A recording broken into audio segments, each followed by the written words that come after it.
De Rafael Palacios. A loucura moderna. MK Ultrasocial. A Tristana, que me ajudou a curar meus traumas. Em memória de meu amigo Pablo Rosique Pérez. Dedicado a todas as pessoas que perderam, temporária ou definitivamente, suas cabeças. Não é um sinal de boa saúde estar bem adaptado a uma sociedade profundamente doente. Jiddu Krishnamurti. Introdução. Aos 25 anos de idade, perdi um de meus melhores amigos após um longo processo de autodestruição, que percebi dia após dia, no qual problemas familiares, complexos físicos diante de um mundo falso e abuso de drogas se entrelaçaram, o que o levou a perder progressivamente o contato com a realidade. Desde aquele evento traumático, tenho observado de perto a deriva para a loucura de muitas pessoas ao meu redor, e tenho visto como pessoas valiosas e amadas acabaram caindo no abismo do tratamento psiquiátrico. Graças à divulgação do meu site, durante os últimos 18 anos mantive contato e conheci milhares de pessoas de todo o mundo, ajudando muitos a entender como seus problemas estavam relacionados ao momento apocalíptico que estávamos vivendo. Para muitos deles, minha ajuda não foi suficiente, por isso sinto que tenho uma dívida para com tantos humanos, que foram deixados em estado desaparecido, e suas vidas feridas pelos tempos confusos em que vivemos. Nas páginas seguintes você lerá como, e por que os seres humanos perdem contato com a realidade, em um relato nascido da experiência direta. Alguns dos comentários e experiências aqui incluídos, fazem parte da vida do escritor. Sua vida, seus amigos, sua família ou seus conhecidos. Como muitas das pessoas de que estou falando estão vivas, vou distorcer seus nomes para proteger sua privacidade, porque ainda espero que elas recuperem sua estabilidade mental, e certamente não lhes serviria de nada serem rotuladas, porque, como vocês verão, na condenação baseada na rotulação, reside uma grande parte do problema em questão. Em muitas ocasiões farei uso dos conceitos de psiquiatria e psicologia, embora, como vocês verão, eu tenha pouca fé nas causas e origens da loucura que estas ciências nos propõem. Ou, no mínimo, não acredito que estas sejam as causas finais, as mais profundas. O princípio básico do que você está prestes a ler é que vou abordar a loucura deste início do século XXI em comunhão com a pervertida cultura de massa, a falta de sentido da vida inerente à vida moderna, e a influência da política, da publicidade e de todas as disciplinas que afetam a forma como os seres humanos estão no que hoje é conhecido como engenharia social. Portanto, vou expor meus próprios conceitos e minha própria visão da saúde mental, que não respeitará necessariamente os axiomas dessas chamadas ciências, mas sim meus próprios postulados, senso comum. A primeira delas é que na compreensão está a cura. Aquele que compreende logicamente, como sua fuga da realidade começou pode encontrar seu caminho de volta a essa sanidade perdida, se for capaz de superar o sofrimento envolvido na compreensão do enorme dano espiritual que o levou a desligar sua mente do corpo, abstraindo-se da realidade, o que naturalmente requer passar por uma crise profunda, e depois renascer. Meu objetivo é trazer ao menos algumas pessoas de volta ao equilíbrio após a leitura deste livro. Assim, ocasionalmente explicarei minhas próprias experiências e a fórmula com a qual superei os traumas que sofri em minha difícil adolescência. Se eu conseguir, você consegue. Antes de começar, é importante que eu esclareça os conceitos sobre os quais fundamentarei minha teoria, pois sem uma boa compreensão do objeto do estudo, o ser humano, não pode haver uma boa compreensão da origem do problema. E este, como vocês verão, é o principal obstáculo em relação à saúde mental da sociedade moderna, em grande parte contaminada pelas ideias de Sigmund Freud, um homem contestado tanto pela psicologia quanto pela psiquiatria, mas que no entanto conseguiu impor seus postulados como um instrumento útil ao serviço do governo mundial do planeta Terra conhecido como a ONU, que tem muito a ver com a deriva insana que a humanidade tomou. A saúde mental de uma pessoa reside no equilíbrio de seu eu. O ego não é mau, como o degenerado Sigmund Freud nos faria acreditar através desse tipo de fantasma, que é seu ego maléfico, uma forma de esconder os pecados de uma vida inteira. É um egoísmo superdimensionado, egocêntrico, egoísta, ou subvalorizado, deprimido, sem autoestima, desvalorizado, que constitui o problema, que acabará afetando o ambiente do paciente, e, portanto, sua relação com os outros, que é a base de sua loucura. O mal reside na extrema supervalorização ou subvalorização do eu, que distorce o eu e o separa da realidade. Uma abordagem errada gera um resultado errado, e, neste caso, a consequência é uma loucura social. Deve-se reconhecer que a deriva insana de nossa sociedade é uma consequência das próprias crenças sobre o ser humano mantidas pela casta, que substituiu Deus como uma referência moral. A dos cientistas. A psiquiatria moderna começou a espalhar seus tentáculos após a Primeira Guerra Mundial, um período em que a neurose surgiu em toda a Europa como consequência do horror da guerra, o que, aliás, confirma que é a realidade insana em que vivemos que produz este horror. Ao mesmo tempo, o trabalho seguia na mesma direção nos Estados Unidos. Em 1917, o Colégio Americano de Psiquiatras e sua Comissão sobre Saúde Mental começaram a elaborar uma lista de doenças mentais, conhecida como DSM, que, como veremos, aumentaria década após década até atingir a maioria da população. Mas, curiosamente, e ao mesmo tempo, a doença mãe de quase todas as outras, histeria, acabaria sendo removida do próprio código no terceiro DSM de 1980 e substituída por outros conceitos difusos tais como desordem de conversão ou desordens dissociativas. Por que isso foi feito? É muito interessante lembrar que naqueles mesmos anos, o feminismo, relacionado à histeria desde suas origens através da primeira paciente e primeira líder feminista de Freud, Anna Huberta Pappenheim, estava adquirindo matiz da ideologia do Estado.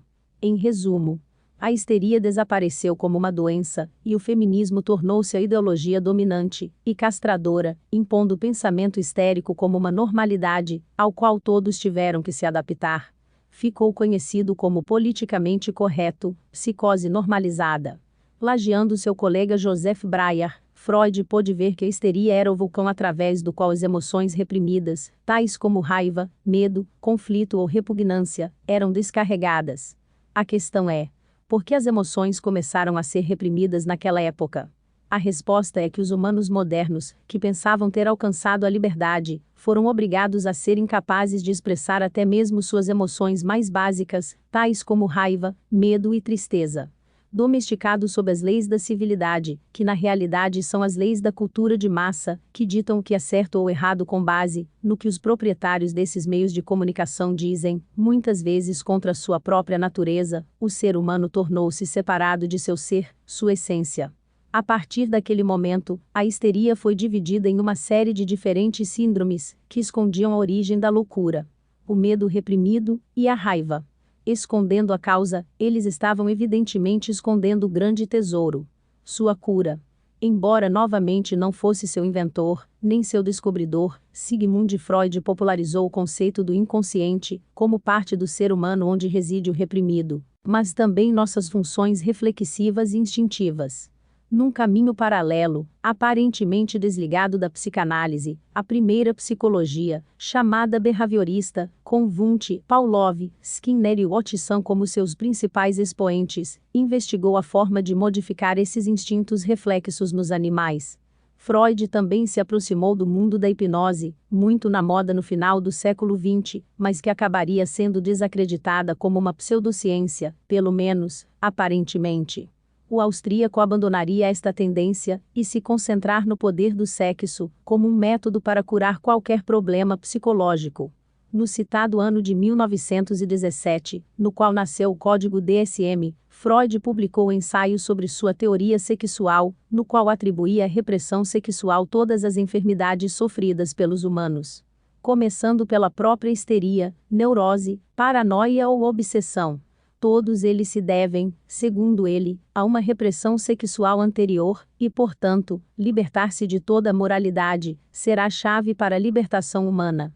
É quando ignoramos nosso desejo de prazer que ficamos doentes, e, portanto, sem moralidade, senso de certo e errado, somos livres, de acordo com ele.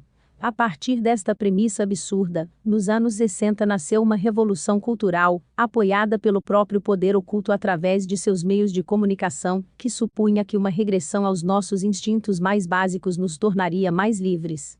Para Freud, o ego nega o inconsciente e o reprime. As fantasias tornam-se sintomas de doença se forem reprimidas, portanto, quaisquer que sejam as fantasias que temos, devem ser realizadas, não importa se são boas ou más. Segue-se que aquele que controla as fantasias dos seres humanos, desencadeando e estimulando-as, controlará seu pensamento e seus desejos. Esse é o valor da cultura depravada imposta a nós. Poder sobre nossos desejos, nossas aspirações. Mais alguns esclarecimentos. Uso a palavra castrar num sentido mental em vez de literal, referindo-me à amputação dos órgãos sexuais. Em outras palavras, a castração a que me refiro implica impedir a realização do ser humano através da repressão de sua natureza, de seu ser. Ocasionalmente vou mencionar o novo ditado jogando o bebê fora com a água da banheira, uma expressão de origem anglo-saxônica que ilustra como, quando se tenta se livrar de algo que não é útil, pode-se fazer o erro de exagerar e acabar jogando fora a coisa mais preciosa. O bebê na banheira, que no nosso caso é a alma. Finalmente, um pedido de desculpas antes de eu começar. Este ensaio contém uma dura crítica às doutrinas e práticas da ciência psiquiátrica. Entendo que deve haver profissionais com uma visão humanista e gostaria que eles entendessem que minha crítica é dirigida aos postulados desumanos desta ciência. PS. Ao reler o livro pela enésima vez, percebi que às vezes me dirijo ao leitor na segunda pessoa do singular, você, e às vezes na terceira pessoa do singular, ele. Depois de rever e tentar decidir sobre uma ou outra destas possibilidades, decidi que deveria permanecer como está, que meu propósito era dirigir-me ao leitor de maneira próxima em algumas ocasiões e com mais distância em outras. Depois de muita autopsicanálise, percebi que a razão profunda pela qual eu escrevi desta maneira é que este livro é realmente dois ao mesmo tempo. É um livro de autoajuda, próximo, dirigido a pessoas que sofrem, mas ao mesmo tempo, estou batendo na porta dos profissionais de saúde mental, por isso em alguns casos uso a terceira pessoa do singular. Afinal, a autopsicanálise é boa para alguma coisa. Capítulo 1. Esclarecendo conceitos. Sempre houve loucos. No decorrer de minhas viagens pelo mundo conhecendo culturas tribais e ou ancestrais, vi que em todas as culturas há indivíduos que se desconectam da realidade ao redor e realizam atos extravagantes e sem sentido, que os distanciam de seu ambiente, até acabarem em um mundo paralelo do qual não conseguem se comunicar com o mundo exterior. E assim, eles se isolam. Quando uma pessoa é incapaz de se comunicar com seu ambiente, se diz que ela é insana, como uma exceção à norma, mas no mundo moderno, uma lista tão longa de tipos de insanidade foi descrita e diagnosticada, que os insanos acabaram abrangendo quase toda a população e, como consequência, foram medicados por meio de drogas diagnosticadas pelo poder oculto. Isto nos deixa com um dilema perturbador. Se a maioria da sociedade está em tratamento psicológico-psíquico, deprimida ou ansiosa, onde está o problema, no indivíduo ou na sociedade? A origem do mundo moderno está no fato de que a cultura dominante, aquela que gera a realidade, é eminentemente insana e podemos apontar o pioneiro desta tendência. Alfred Hitchcock, cuja filmografia é um catálogo de doenças mentais. Psicose, voyeurismo, Remember, Amnésia, Marnie, Confissões de uma Ladra, Cleptomania, Os Pássaros, Fobia e Frenesi, Crime Sexual. As mentes perversas que Hitchcock retratou se tornariam a norma para os roteiros transmitidos nas telas nas décadas seguintes, até chegar ao paroxismo do século XXI. Basta ligar a televisão, ou consultar as listas de cinema, para ver que a trama da maioria dos filmes gira em torno das perversões mais violentas e dos comportamentos mais distorcidos. A fórmula utilizada, Eros e Thanatos, sexo e morte, que para Freud eram os dois únicos fundamentos da existência, denota que são seus herdeiros que administram a cultura de massa, que são seus argumentos que esses empregam. Para Freud, todos os males humanos têm origem no sexo. Não existe desapontamento, traição, perda humana, desgosto, tragédia, doença, empatia ou sentimentos. Toda angústia, obsessão ou histeria no inconsciente é um problema de libido. Sexo é igual a poder, segundo ele, e o mais bem-sucedido é aquele que consegue obter sua satisfação às custas dos objetos. Quais são os objetos? Outros seres humanos. Para o fundador da psicanálise, o ser humano não é uma unidade, mas os desejos libidinosos de um lado e o ego narcisista do outro. É como se ele estivesse dividido em dois. Portanto, para Freud, o ser humano é esquizofrênico em si mesmo, o que deveria nos levar a lembrar de algo muito incorreto politicamente, mas sem o qual o pensamento freudiano não pode ser compreendido. O trauma do povo judeu com Javé, seu Deus, e especificamente a passagem na qual ele exige que Abraão sacrifique seu primogênito, Isaque, para mostrar-lhe seu amor. Embora oficialmente um ateu, Freud dedicou vários ensaios ao tema judeu, especialmente a Moisés, o que prova que a religião e as tradições de sua família exerceram uma grande influência sobre ele e marcaram todo o seu trabalho. O Deus dos judeus não os ama, mas os chantageia, o que explica a dualidade da alma judaica, confundida pela perversão de seu Deus, que permite que seu povo escolhido faça qualquer barbaridade que deseje em troca do exercício do poder da usura, com o qual eles governam sobre todos os outros. Para Freud, não há unidade espírito-corpo, mas cada um é independente, e o espírito não tem controle sobre os desejos, a libido, que tem seus próprios objetivos, a autossatisfação egoísta. O conceito de libido descreve, segundo Freud, o revestimento de energia que o eu afeta em todos os objetos de suas tendências sexuais.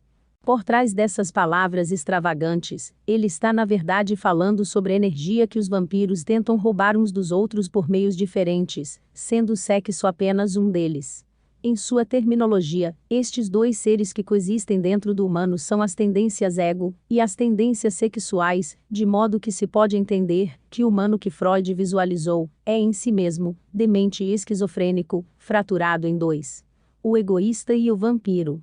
Para Freud não existe amor ou altruísmo, mas os humanos são apenas objetos que proporcionam prazer, o que me leva a qualificar, creio que com razão, que sua doutrina exalta o vampirismo.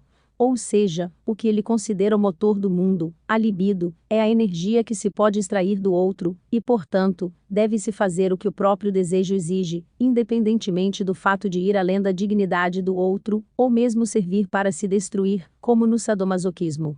Segundo o austríaco, o mal surge quando a moralidade aparece e o humano reprime o desejo de fazer o mal, ou de exigir tudo para si mesmo, como quando era criança. Quando o eu não aceita regressões à infância egoísta, surge o conflito. Em outras palavras, é preciso ser tão egoísta quanto uma criança. Segundo esta mesma teoria, que acabou contaminando a esquerda marxista, o tratamento psicanalítico é uma pós-educação, uma educação em valores freudianos, que são basicamente aproveitar-se dos outros para buscar o prazer, e não frear o egoísmo, porque ser bom é para os idiotas. Nesse sentido, a busca final do prazer pessoal está em todas as perversões, que em sua essência desafiam a moral tradicional, incluindo o estupro de crianças, conhecido como pederastia, que Freud foi responsável por incentivar e que formou a base da sexologia e da educação sexual moderna, ambas fundadas por seu discípulo, Alfred Kinsey.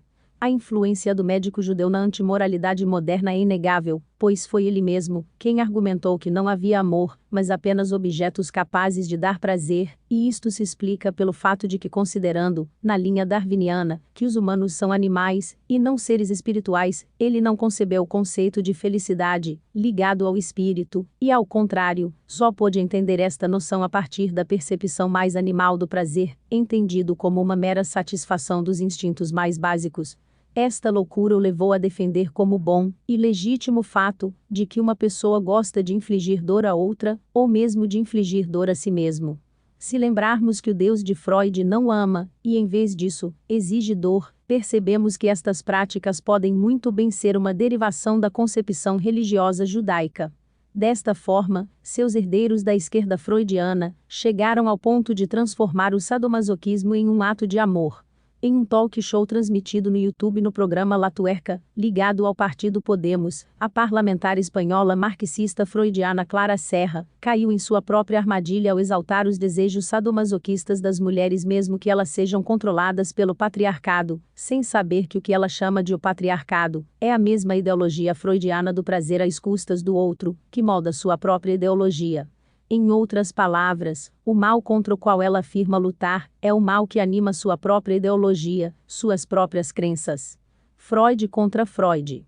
em total simetria psicopática, enquanto a perversão tornou-se um valor humano reconhecido. Os últimos manuais do DSM publicados pelas faculdades americanas de psiquiatras e psicólogos acabaram considerando o comportamento rebelde e o comportamento que nega a mentira em que vivemos, ou seja, qualquer ato de rebelião contra a mentira, como sendo suscetível ao tratamento psiquiátrico. O último manual do DSM listou 374 doenças, incluindo discutir com sua mãe, fazer xixi na cama, comer demais, irritabilidade ou conceitos genéricos como transtorno geral de ansiedade ou transtorno perturbador do humor. Por serem tão pouco específicos, uma pessoa poderia ser diagnosticada de uma maneira por um e de outra maneira por outro psiquiatra, o que prova, por um lado, que não há teste objetivo para o diagnóstico, como nas doenças físicas, e por outro, que é o critério subjetivo do psiquiatra que cataloga o poder dele sobre nosso pensamento. Entre 1968 e 1972, um psicólogo chamado Rosenhan tentou demonstrar a inconsistência da ciência psiquiátrica com uma experiência curiosa. Durante este período, 11 colaboradores e ele próprio pediram para serem aceitos em vários hospitais psiquiátricos após afirmarem sofrer de alucinações, e foram aceitos em todos eles como oficialmente loucos. No entanto, apesar de afirmar sofrer dos mesmos sintomas, cada um deles foi rotulado de forma diferente em cada hospital. Depois que os resultados foram publicados na revista Science, o diretor de um desses hospitais pediu que enviassem falsos loucos para provar que podiam distingui-los. Nos meses seguintes, eles alegaram ter identificado 41 pacientes falsos, quando a realidade é que Rosenhan enviou nenhum. Esta experiência esclarecedora que refutou a psiquiatria foi publicada em 1973, o que deu asas à corrente antipsíquica, lançada pelo marxista inglês David G. Cooper, no início de 1967. Se o enredo da experiência Rosenhan soa como um filme, você tem razão. O filme Um Estranho no Ninho foi lançado em 1975, desenvolvendo a trama do romance homônimo, de Ken Kesey, publicado em 1962, sobre um homem-são que está injustamente mantido em um hospital psiquiátrico. O curioso é que Kesey era uma cobaia no projeto LSD dos psicólogos Timothy Leary e Richard Alpert da Universidade de Harvard, que visava trazer uma nova consciência através dos psicodélicos, e estava conectada ao projeto MK-Ultra através da CIA, que forneceu a droga para os psicólogos. Temos assim o único confronto dialético gerado pela elite para dinamizar as mudanças. A tese, os loucos devem estar no manicômio, foi oposta por uma antítese, os loucos estão curados na rua, que, como veremos, contribuiu para a propagação da loucura por toda a população. Através do poder progressivo do código DSM, e dos próprios médicos sobre a saúde dos indivíduos, os psiquiatras se tornaram assim a polícia do pensamento. Uma tendência que foi prefigurada pelas barbaridades do projeto MK-Ultra, realizado entre os anos 40 e 70 pelo governo americano, na sombra, e liderado por psiquiatras renomados como Ewan Cameron, nada menos que o então presidente do Colégio Americano de Psiquiatras. À frente do infame projeto, estava o bioquímico e psiquiatra judeu Sidney Gottlieb, nome verdadeiro Joseph Scheider, e, ao seu lado, o psicólogo John Gittinger, inventor do conceituado sistema de avaliação da personalidade, que discutirei mais adiante. Ambos estavam na folha de pagamento da CIA, então desde o início, vemos a conexão entre a pesquisa mais profunda sobre a mente humana e o poder político, oculto, sendo o elo final, o Instituto Tavistock de Relações Sociais em Londres. Portanto, não deve ser surpresa que, ao escrever estas linhas, a loucura se tenha tornado uma questão política e pode-se até dizer, sem medo de exageros, que hoje os sãos, aqueles que não se esquivam de afirmar que os homens têm pênis e as mulheres têm vaginas, se tornaram os loucos. Na Espanha e em muitos outros países, eles chegaram ao ponto de proibir a declaração meninos têm pênis, meninas têm vaginas das ruas com um ônibus. Se você ler este livro além de 2020, você pode não acreditar nesta declaração, mas é verdade. Busque no Google Asteoirbas, ou em qualquer mecanismo de busca existente até então. A modernidade trouxe consigo a divisão do conhecimento em áreas desconectadas, conhecidas como ciências, cada uma das quais prometia resolver todos os problemas separadamente, razão pela qual não se comunicavam umas com as outras. Em paralelo, e não por acaso, essa mesma divisão e compartimentação do conhecimento ocorreu dentro do próprio ser humano, que viu como duas disciplinas diferentes, psiquiatria e psicologia, surgiram da filosofia e da medicina para explicar os processos mentais do indivíduo, separados de seu espírito, de seu ser, acabando por negar a própria existência da alma. A terceira, a psicanálise, agiu de forma dissimulada. E ainda assim, tanto a psiquiatria quanto a psicologia foram originalmente concebidas como ciências do conhecimento da alma, embora seja verdade que já naquela época havia uma dissociação entre os conceitos de alma e mente, que está na origem da perversão destas ciências. Como estávamos na era da ciência experimental e métrica, tudo o que não podia ser medido no laboratório, não existia ou era considerado especulação, de modo que as correntes oficiais de ambas as disciplinas acabavam por retirar a alma, o ser e a consciência de seus princípios e pesquisas, concentrando-se apenas no observável. Para psiquiatras e psicólogos materialistas, há apenas uma série de reações químicas, que, como por exemplo no ato de apaixonar-se, explicam qualquer processo humano sem o ser que é o protagonista do evento. Assim, eles consideraram como um mito que o coração é o último centro governante do indivíduo. Esta é a explicação pela qual o ser humano moderno não tem um ser e é descrito como uma pessoa, o que em grego significa máscara. Apenas a aparência é de interesse, não a verdade. Entretanto, a prova de que a ciência negligenciou o significado último da existência do ser humano é esmagadora e vem precisamente de seu próprio trabalho empírico. Os médicos sabem como manter os sinais vitais de alguém que entrou em coma naturalmente, mas eles sabem muito pouco sobre o que acontece com sua consciência nesse estado. Em 2018, cientistas da Universidade de Michigan em Ann Arbor conduziram uma interessante investigação sobre o que acontecia com as funções cerebrais durante o estado de inconsciência, sedação e estado vegetativo. O que eles detectaram é que as diferentes regiões do cérebro, que normalmente estão interligadas, tornam-se desincronizadas durante a inconsciência. Em outras palavras, o cérebro se fragmenta em diferentes áreas locais, que não se comunicam entre si. Um postulado que vale a pena lembrar, porque é a base da loucura. No momento, a ciência não pode explicar nem como nem, porque o coma natural ocorre, nem é claro, como fazer com que ele saia. O fato de muitas pessoas retornarem de um coma com personalidades muito diferentes, daquelas que tinham antes de cair neste estado, gostos musicais ou gastronômicos por exemplo, e que pessoas com órgãos transplantados adquirem memórias pertencentes ao doador, nos faz pensar seriamente na possessão espiritual, o que explicaria, como veremos ao longo deste ensaio, muitas coisas.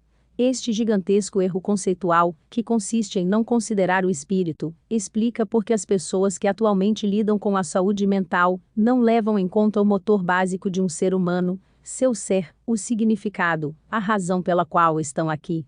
Oficialmente, a ciência nega qualquer sentido à vida, porque decidiu que Deus não poderia interferir na busca de conhecimento do ser humano. Sem sentido final, obviamente, a própria vida carece de motivação. Por que se mover? Para que propósito? Para que estou vivendo? Esse é o grande drama em que vive o ser humano moderno. O princípio número 1 no qual a modernidade se baseia leva à depressão e à loucura, razão pela qual, embora psicólogos, psiquiatras e terapeutas da nova era se tenham multiplicado, até que praticamente todos se tornaram terapeutas, o número de pessoas loucas e desequilibradas apenas se multiplicou.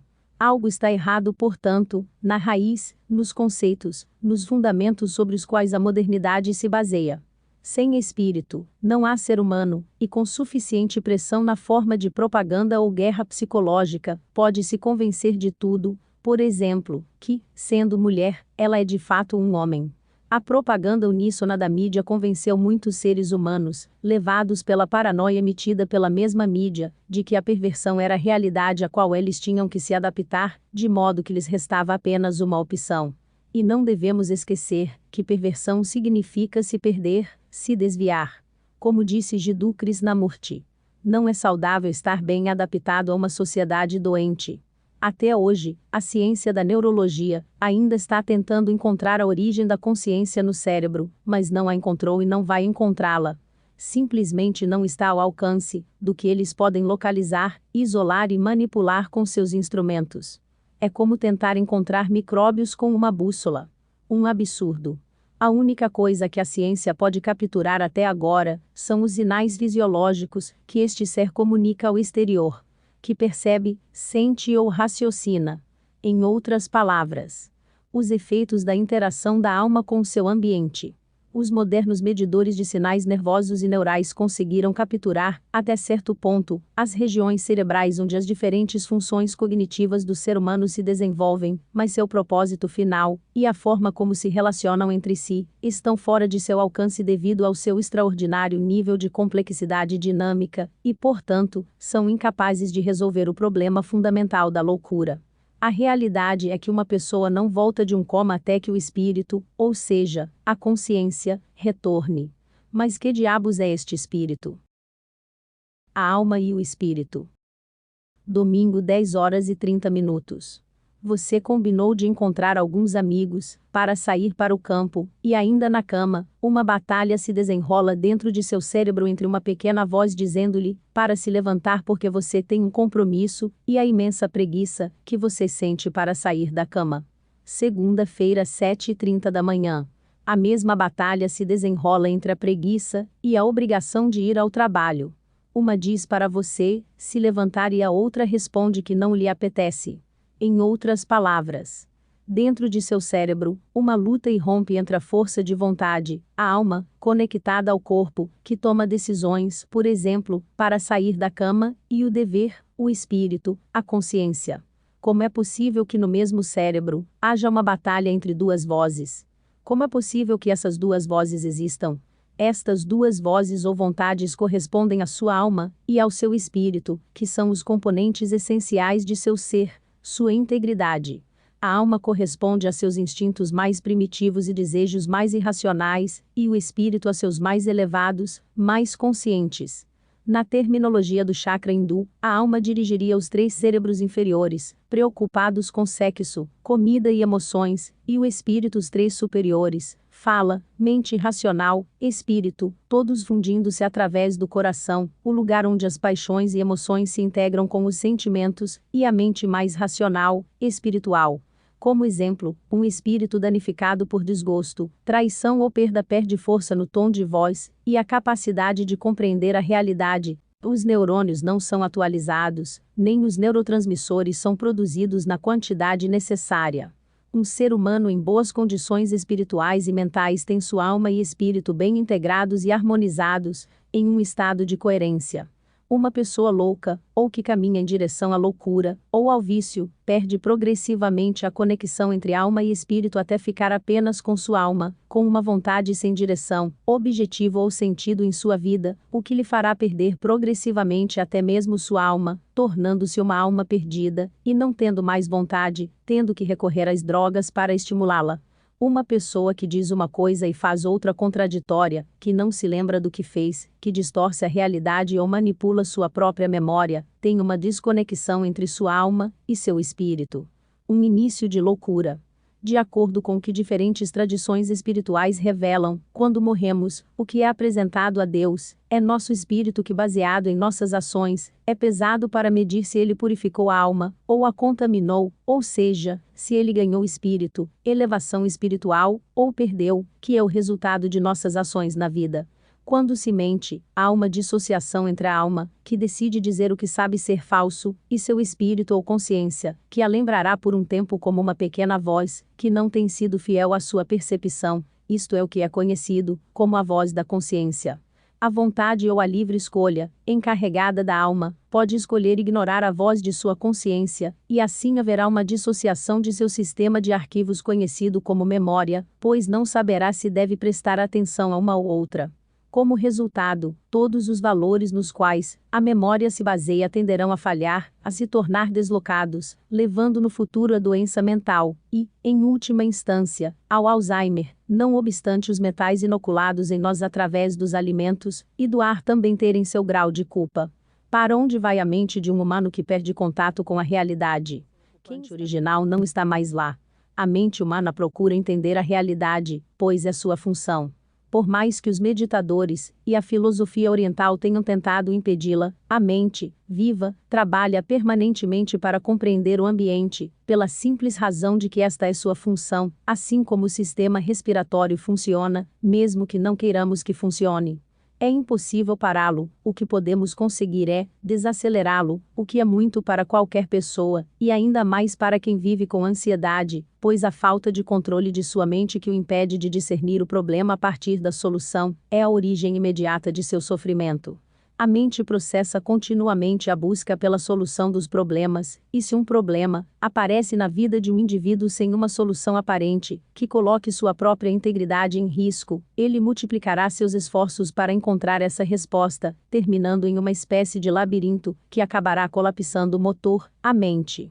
Se ele não encontrar alguém para tirá-lo deste solilóquio mental, o humano traumatizado permanecerá arranhado, como faziam os discos de vinil, repetindo repetidamente o mesmo segmento da mesma canção. É por isso que vemos pessoas loucas na rua sempre gritando a mesma coisa. Elas ficaram presas em uma situação que as deixou traumatizadas, sem resposta. E lá vão eles. Muitos morrem repetindo a mesma canção durante anos, incapazes de avançar ou recuar. Traumatizado. A origem de tudo isso é o medo. Um choque produzido por uma situação que bloqueou seu ser, sua essência, e a qual eles não puderam, ou não souberam reagir de uma forma que pudesse salvaguardar sua dignidade, sua integridade, o núcleo de sua essência. Esse choque pode ser uma humilhação contínua, ou uma humilhação específica, que o fez perder sua autoestima, ou um ato de violência, como uma violação ou uma surra, ou um relacionamento próximo, que o rouba de sua dignidade. Um medo atroz provoca a paralisia do sistema de pensamento, que é incapaz de observar a realidade, do que aconteceu a partir de uma perspectiva que lhe permite compreendê-lo, e assim superá-lo. A influência deste medo é tão grande que deixou a mente em estado de alerta permanente para que, caso o perigo volte, ela possa reagir de maneira diferente, e salvar sua integridade, sua dignidade. Desta forma, a mente reproduz continuamente este medo em seu cérebro, a fim de se imunizar, mas na realidade o que ela faz, é como disco, impedir que mais canções da vida sejam tocadas. Mas o que acontece, quando a solução está além de nossas possibilidades individuais, quando o mal está na própria sociedade ou mais especificamente, no poder que nos governa, e não permite que nos desenvolvamos como indivíduos? Temos duas possibilidades. Conformar-nos, desenvolvendo uma personalidade alternativa, que se adapte a esta mentira, ou rebelar-nos, expondo-nos à polícia do pensamento, que nos tranca na prisão das drogas, da qual nossa verdadeira personalidade será anulada. A primeira solução é geralmente escolhida por pessoas com menos capacidade mental, menos inteligentes, mas talvez mais inteligentes ou mais adaptáveis, enquanto as pessoas mais dotadas de processos mentais tentarão alcançar sem parar a solução, tornando-se rebeldes. Para muitos deles, o sistema também preparou um plano B, uma causa justa para desenvolver sua neurose e difundi-la para o resto da sociedade. Uma pessoa que não pode se libertar de um poder superior que o mantém refém, impedido de ser livre, e tendo que obedecer às ordens desse poder, muitas vezes optará por abraçar a ideologia de seu sequestrador, e até mesmo adotá-la voluntariamente. Isto é o que é conhecido como Síndrome de Estocolmo. Na verdade, existe uma terceira solução intermediária, que é o refúgio do cinismo, o rebelde conformista, que não acredita na realidade, mas ri dos idealistas como ingênuos. Inteligência e loucura. É comumente dito que pessoas inteligentes enlouquecem mais do que as pessoas de, digamos, inteligência normal. Seguindo o argumento acima, a razão é que essas pessoas têm mais coisas para enlouquecer, da mesma forma que um carro esportivo tem mais probabilidade de colidir do que um carro de baixa cilindrada, porque está simplesmente melhor equipado para correr mais rápido. Esta crença generalizada levou muitas pessoas a considerar a inteligência, entendida como a compreensão do porquê das coisas, uma maldição, abandonando o cultivo da mente e caindo no infantilismo.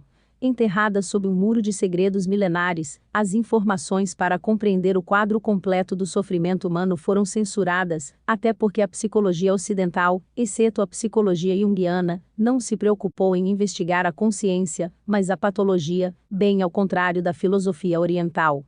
Ao contrário da abordagem ocidental, que se concentra na psicopatia, no Oriente, os grandes sábios investigaram como parar de sofrer. Ao atingir um certo grau de compreensão, não se deixa de sofrer, mas pelo menos se compreende a origem do próprio mal, o que diminui o grau de sofrimento, pois aproximadamente 80% da dor traumática tem origem no não entendimento da razão desse sofrimento, que significado ele tem em nossa vida e existência. Um vislumbre de compreensão do que está acontecendo conosco alivia pelo menos o sofrimento, e esse é o primeiro requisito para começar a entender nosso lugar no mundo. A história dos experimentos secretos da psiquiatria é uma ferramenta maravilhosa para decodificar como ocorre a divisão do ser humano conhecida como dissociação de personalidade. A vítima do programa da elite MK Ultra, desenvolvido pelos melhores psiquiatras a partir dos anos 40, para fazer escravos mentais a partir de sujeitos selecionados para tais fins, Cat O'Brien explicou em seu livro Sem Precedentes Transformation in America, que estes degenerados escolheram garotas com um QI elevado, para agir como espiãs sem saber, com esta segunda personalidade alternativa gerada. A razão é que ao realizar uma divisão de personalidade, para gerar uma personalidade múltipla induzida desta forma, a matéria cinzenta foi dividida, e assim uma pessoa pouco inteligente geraria uma personalidade alternativa com capacidade insuficiente para realizar estas tarefas. Se, por exemplo, as conhecidas atrizes MK Ultra como Jane Mansfield ou Marilyn Monroe tivessem um QI superior a 140, a personalidade alternativa criada poderia ser capaz de realizar tarefas de espionagem, enquanto uma pessoa com um QI de 90, por exemplo, seria insuficiente para tais tarefas. Se você conhece um pouco de computadores e sabe que o mesmo computador pode dividir seu disco rígido e conter o sistema operacional Windows e Linux ao mesmo tempo, isso se tornará mais claro. A memória do disco rígido é dividida entre estes dois sistemas, estas duas personalidades. Mecanismo compensatório. A desclassificação de documentos sobre o programa Mind Control Ultra, criado pela elite norte-americana nos anos 50, 60 e 70, esclarece muitas dúvidas. Por um lado, que a elite psiquiátrica foi encarregada da missão de destruir seres humanos, a fim de transformá-los em escravos. Por outro lado, que suas pesquisas de campo com pacientes em asilos para insanos foram transferidas para o campo militar a fim de gerar artificialmente esses escravos, capazes de fazer o mal sem trair aqueles que os tinham mandado fazê-lo. Mas as experiências dos psiquiatras, para transformar um humano em um zumbi, começaram logo no início dessa ciência. Benjamin Rasch, considerado o pai da psiquiatria, pensou que o problema mental era devido a um excesso de suprimento de sangue para a cabeça, e, portanto, desenvolveu um modelo médico, que consiste na amputação e mutilação de órgãos, um modelo que permaneceu em vigor no início do século XX. Demonstrando que a história inicial da psiquiatria já continha todos os seus excessos, Rasch classificou como doença mental o desejo dos escravos negros de escapar do cativeiro, uma desordem que ele chamou de drapetomania. Assim, o açoitamento dos escravos, que vimos no cinema não foi um castigo, mas para seu próprio bem, para curá-los de sua doença. Posteriormente, a crença espalhou-se entre a classe psiquiátrica de que a epilepsia, sendo incompatível com a esquizofrenia, a curava, de modo que nos anos 30 foi artificialmente provocada por choques elétricos conhecidos como eletrochoques, ou por uma droga chamada metrazol. Mais tarde, o psiquiatra português Antônio Egas Moniz afirmou ter encontrado o remédio milagroso para a loucura ao remover a matéria cerebral, de preferência do lobo frontal, conhecida como lobotomia, uma aberração que colocou 1 milhão de pessoas fora de ação, sem rumo, sem destino, transformadas em lixo humano. Para que você entenda, seria como se um mecânico decidisse consertar um carro que não ligasse perfurando seus pneus. Alguém poderia argumentar para justificar estas barbaridades, que a psiquiatria era uma ciência jovem, mas isto implicaria afirmar que os seres humanos tinham iniciado sua história com a Revolução Francesa, como se não tivéssemos sido civilizados por 7.000 anos e Platão, Sócrates e Aristóteles não tivessem existido. O que aconteceu foi que o homem moderno, ao dissociar-se de Deus, havia perdido seu espírito, e com ele, sua compaixão e compreensão do sofrimento humano. Em resumo, a ciência tinha criado monstros que, além disso, acreditavam ser superiores ao resto da população. Em sua ânsia de assumir o controle da alma do indivíduo, os psiquiatras recorreram às drogas, com as quais conseguiram efeitos semelhantes à lobotomia e ao eletrochoque, mas de uma forma mais asséptica. Nisso, a psiquiatria soviética assumiu a liderança. Eles rotularam os dissidentes políticos como esquizofrênicos irativos, cujo sintoma era inflexibilidade de consciência, e assim, em vez de prisão, eles foram colocados em hospitais psiquiátricos, onde lhes foram dadas doses correspondentes de drogas. Entre 1967 e 1987, 2 milhões de pessoas foram encarceradas em asilos por razões políticas. No Ocidente, enquanto isso, a Thorazine foi a primeira pílula mágica, considerada lobotomia química. A empresa que a criou, SmithKline, teve um lucro de 3.000% só no primeiro ano, graças a ela. Diante da completa ignorância do público, médicos e psiquiatras se reuniram em 1967 em Porto Rico, para lançar as bases da produção de drogas psiquiátricas para o próximo século. O psiquiatra Nathan Kline escreveu no relatório final da conferência que aconteceu ali. O uso atual de drogas pode ser quase trivial em comparação com o número de produtos químicos que estarão disponíveis para controlar a vida humana no ano 2000. Mas para justificar a medicalização de nossas consciências, primeiro eles tiveram que mudar os conceitos médicos em que esta ciência se baseava. Assim, o princípio fundamental da origem da doença mental foi alterado, qualificando-a como um desequilíbrio químico, ao mesmo tempo em que as faculdades de psiquiatria de todo o mundo foram compradas por subornos, como foi o caso em outros ramos da medicina, de modo que o ser, o espírito deste ser humano, o que ele sente, ficou indiferente quando se tratou de classificá-lo como louco. De acordo com dados da Comissão de Direitos Humanos, em 2005, foi estimado que 56% dos médicos que decidiram o código DSM para doenças mentais tinham uma relação com a indústria farmacêutica. O campo militar. Em paralelo, no campo militar, o verdadeiro laboratório de teste desta indústria da insanidade, foram desenvolvidos traumas e drogas que afetam o cérebro como armas psicológicas de guerra, para obter informações de soldados inimigos detidos. O mencionado John W. Gittinger, cujo sistema de avaliação da personalidade foi amplamente utilizado na segunda metade do século XX, foi proeminente neste campo. Ao contrário de outras correntes psicológicas, Gittinger acreditava que os seres humanos nascem com qualidades inatas, e se dedicou a dissecá-los em categorias e perfis, com o objetivo de destruir a vontade do ser humano, e assim obter novos espiões agentes para a CIA. As dualidades sobre as quais ele construiu seu sistema foram: a variável introspecção versus extroversão, que tem a ver com a capacidade de refletir; regulado versus flexível, que tem a ver com pessoas que aprendem por pura imitação versus aquelas que precisam entender o que estudam; e uniforme versus adaptável, que discrimina entre pessoas que nascem com um carisma especial ou aquelas que seguem o líder. Durante os anos 60, sob a cobertura da Sociedade para a Ecologia Humana financiada pela CIA, Gittinger desenvolveu centenas de subcategorias misturando os diferentes tipos de perfis que emanavam de seus experimentos, incluindo como os sujeitos reagiam à ingestão de álcool ou LSD, se poderiam ser sugestionáveis ou hipnotizados, por exemplo, para realizar atos contra seus valores ou vontade. Em colaboração com outros psicólogos e psiquiatras do projeto MK-Ultra que trabalhavam em universidades e hospitais psiquiátricos, eles refinaram seus perfis para aprender, por exemplo, como poderiam atrair um futuro agente para uma armadilha sexual, ou mesmo como modificar sua inclinação sexual. Um dos braços de sua pesquisa que faltava desenvolver era a modificação do comportamento da população através da cultura, um aspecto no qual eles já haviam feito progressos a nível individual.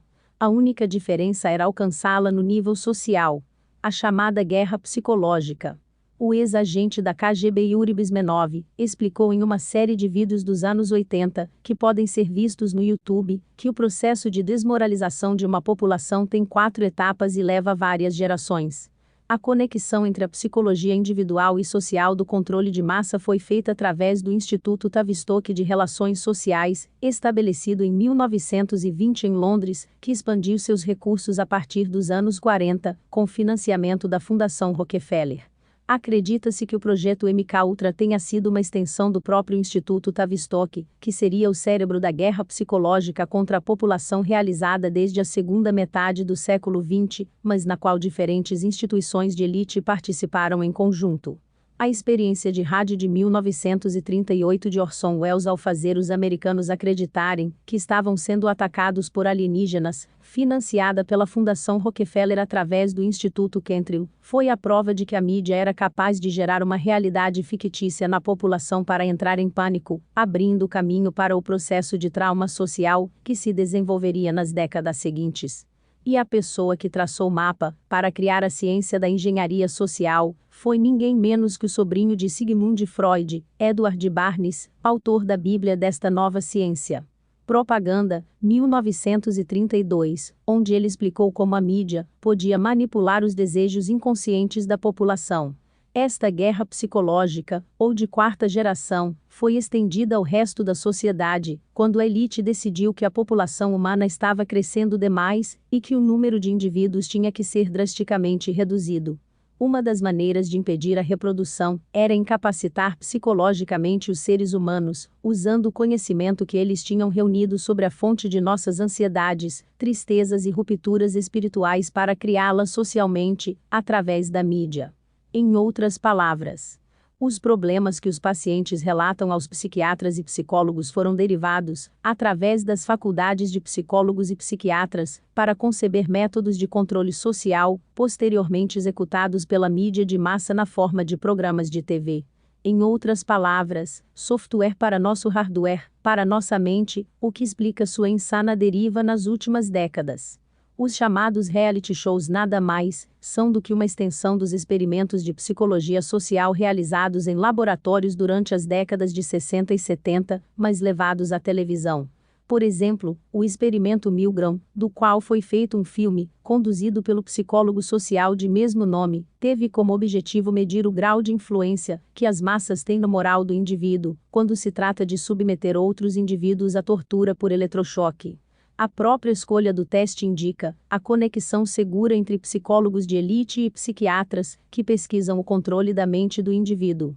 Ao escrever estas linhas, o canal Netflix lançou The Punch, um formato docudrama no qual eles decidem testar como um concorrente, que na terminologia de Gittinger seria um seguidor, pode ser coagido a matar outra pessoa.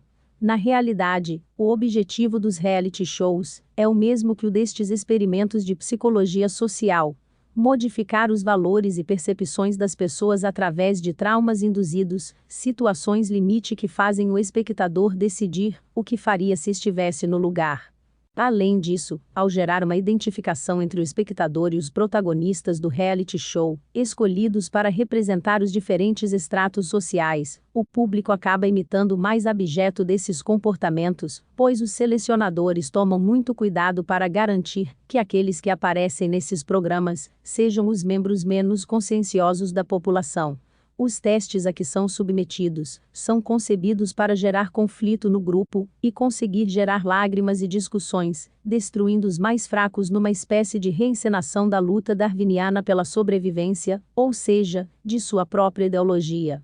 Como resultado da pesquisa sobre o programa MK-Ultra, aprendemos como o trauma gera uma dissociação do indivíduo, o que é conhecido como personalidade múltipla, bipolaridade e esquizofrenia, entre outras terminologias psiquiátricas que os seres humanos conheciam antes da modernidade simplesmente como loucura. O estudo destas práticas psiquiátricas ultrajantes é muito interessante para o tema em questão, pois com elas conseguiram perceber no laboratório o que acontece na vida real, através da interação humana, de modo que, ao entender esta técnica, podemos entender como desfazer o feitiço do trauma, ou seja, encontrar sua origem. Os psiquiatras criminosos da elite geraram divisões de personalidade através da violação de crianças pequenas, abuso psicológico ou abstinência do sono, entre outras formas. Os seres humanos que não podem escapar do cativeiro, entendido como um lugar onde uma pessoa, grupo ou instituição os impede de viver em liberdade, acabam gerando uma personalidade alternativa, um alter ego ou mecanismo compensatório para enfrentar esta tortura, que assume os valores de seu captor, conhecidos em termos psiquiátricos como Síndrome de Estocolmo. A partir desse momento, essa outra personalidade inventada, adaptada à realidade demoníaca, será aquela que vive nessa realidade, enquanto a outra, a verdadeira, permanecerá num limbo, num espaço onírico. E assim, este ser traumatizado acabará confundindo esta personalidade criada artificialmente com seu verdadeiro eu. Minha tese é que o sistema nervoso do ser humano, que conecta a mente com o espírito, é capaz de sustentar uma quantidade X de energia negativa ou traumática, dependendo da força mental e espiritual do ser humano, e quando essa quantidade é excedida, a autoconsciência é desconectada. Seria o mesmo quando a instalação elétrica de uma casa sofre uma sobrecarga de energia e a fiação se apaga. Neste caso, o espírito do humano desaparece, deixando seu corpo por um tempo e outra entidade toma seu lugar, ou pelo menos uma parte dele, porque o espírito original não pode deixar completamente o corpo, porque se isso acontecesse, ele morreria. O curioso é que o gatilho traumático, que o fez desligar sua alma de seu espírito será, a partir daquele momento, aquele que desencadeará a entrada da outra personalidade, do alter ego, da esquizofrenia, da personalidade dividida, ou de cada uma das diferentes patologias descritas pela psiquiatria. O jornalista e pesquisador da MK Ultra Fritz Springmeier deixou sua marca ao descrever com muita precisão como ocorreu a divisão da personalidade e, portanto, a insanidade induzida. A base para o sucesso da programação Monarch é que as diferentes personalidades chamadas alters não se reconhecem mutuamente, mas quem então controla o corpo em diferentes situações. As paredes da amnésia, que são construídas sobre o trauma, formam um escudo protetor secreto, que protege os agressores de serem descobertos e impede que as personalidades aparentes, que sustentam o corpo na maior parte do tempo, conheçam como seu sistema de alters está sendo usado. O escudo protetor secreto permite aos membros do culto viver e trabalhar com outras pessoas, e permanecer totalmente indetectados, assim como o Dr. Jekyll e o Sr. Hyde. Em resumo, cada personalidade gerada a partir de funções traumáticas com uma lógica e uma moralidade diferentes. O indivíduo traumatizado entende que em diferentes situações ele ou ela tem que adotar diferentes psicologias, porque diferentes leis, morais, operam nesses mundos. Da mesma forma, as máscaras que o sistema capitalista de relações públicas força o trabalhador a colocar em réplica desta estrutura psicológica em pequena escala, e é uma espécie de campo de testes no caminho para a bipolaridade ou completa dissociação do esquizofrênico. O alter ego, o falso, personalidade induzida, torna-se o falso eu, o ego segundo a noção freudiana desse conceito. As pessoas acabam confundindo a máscara que adotam em certas situações com seu verdadeiro eu, e acabam pensando que essas diferentes personalidades, que exercem no decorrer do dia são suas facetas, quando na verdade estão dissociando sua consciência, seu verdadeiro eu, e assim se autodestruindo. A sutil confusão entre facetas e personalidades é básica para o funcionamento da sociedade e seu processo insano. As primeiras são qualidades diferentes adaptadas à realidade, e as segundas são dissociações do eu.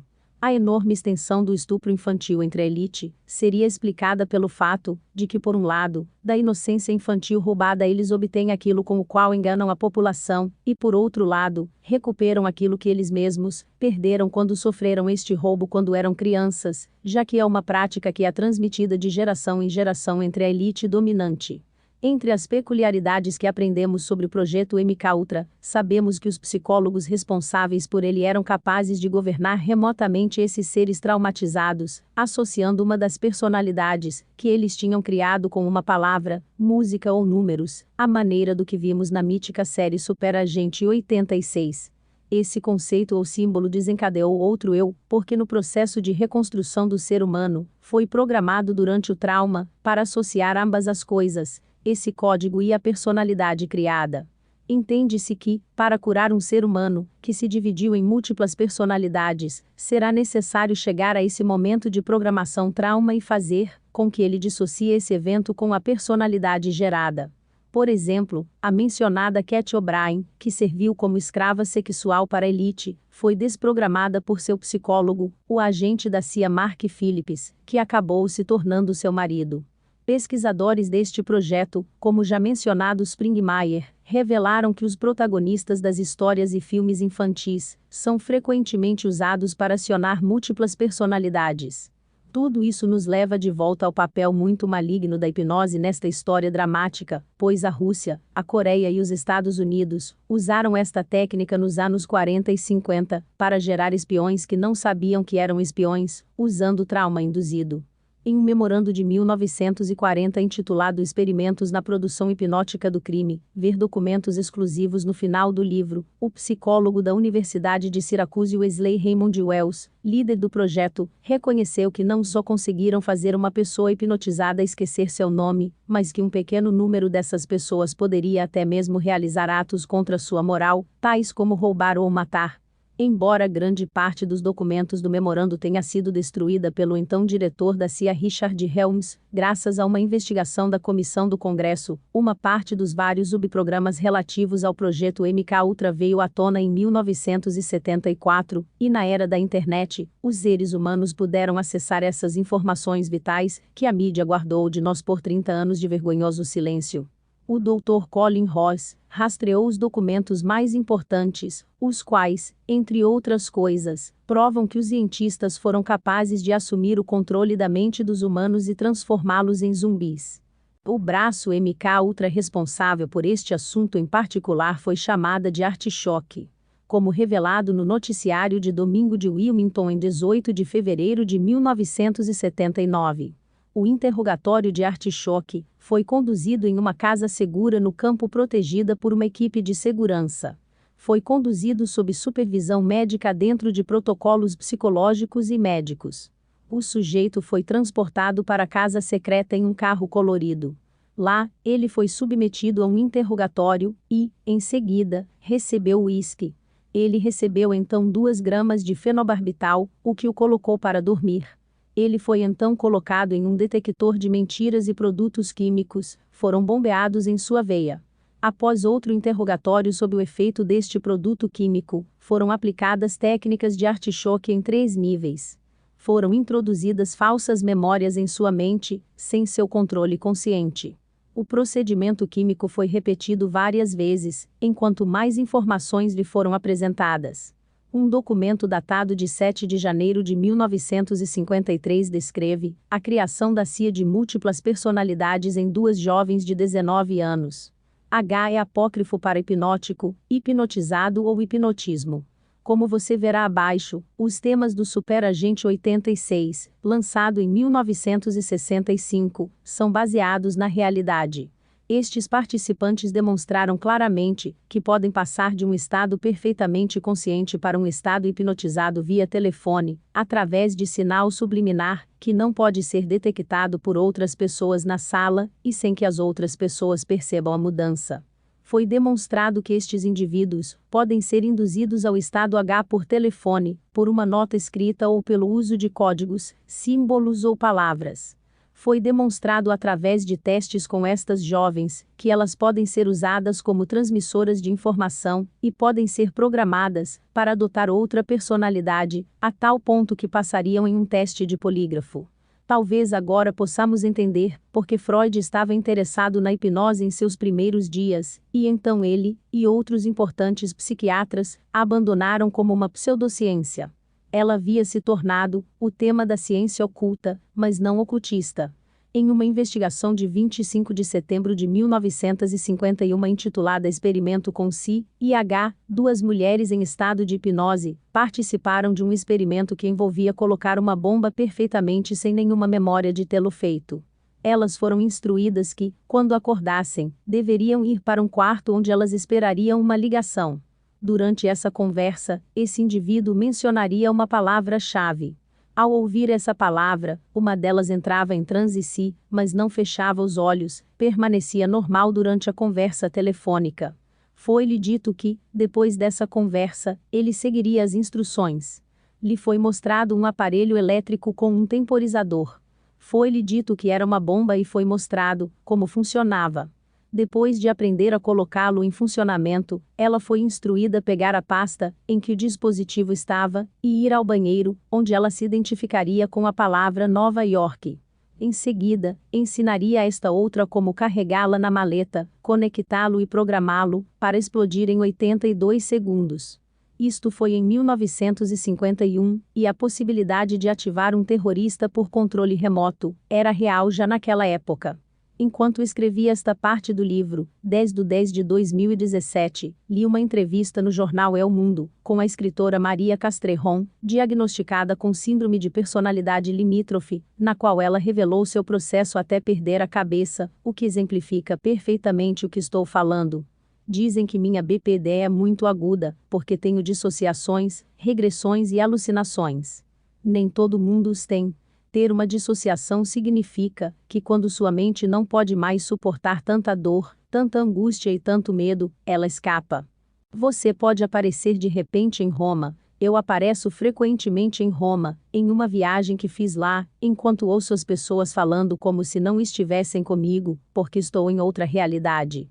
Maria, que discorda, diz e sente, lembra-se de si mesma, como uma criança estranha, que abrigou medos muito adultos. Enquanto seu irmão chorava pela bruxa do conto de fadas, ela tinha medo das guerras nucleares, das estruturas mundiais e do sofrimento dos outros. Aos 20 anos de idade decidi que não podia continuar assim, que estava sofrendo demais, que tudo estava me machucando demais, e ela se desligou. Nestas linhas esclarecedoras percebemos que o louco parte para outra realidade, porque não suporta aquela em que vivemos, o que explicaria, porque existem tantas hoje, porque a loucura freudiana tomou conta da cultura, transformando-a em uma apoteose de sangue e degeneração. O sistema nervoso das pessoas mais sensíveis não consegue digerir tanta energia negativa e, portanto, tem que procurar uma rota de fuga. Cada uma dessas rotas é conhecida como patologias ou distúrbios mentais, mas na origem, todas elas são baseadas no medo e, na era moderna, na incompreensão da loucura coletiva.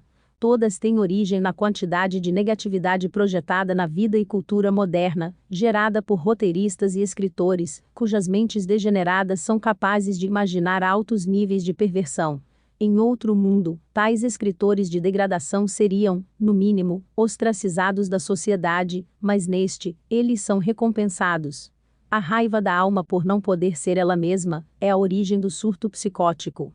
O verdadeiro eu que não pode ser autêntico em um dado momento explode, e não reage contra o que não o permite, mas sim contra seu ambiente, que considera responsável por se sentir assim, reage contra o mundo, porque tem que descarregar em alguém. Esta é a explicação para o vandalismo e comportamento antissocial de parte da juventude. É a raiva contra um sistema que quer pôr um fim ao seu ser que desencadeia este comportamento. É por isso que todas as campanhas institucionais são fracassos completos, pois não vão à raiz do problema, que são os próprios valores do sistema. A pessoa que faz o mal aos outros é aquela cujo ego é desequilibrado. Outra boa simulação seriam os niilistas que querem quebrar a coexistência com o terrorismo, ou a independência, sem saber que alguns banqueiros criaram o horror em que vivem, e até mesmo o grupo ao qual aderem.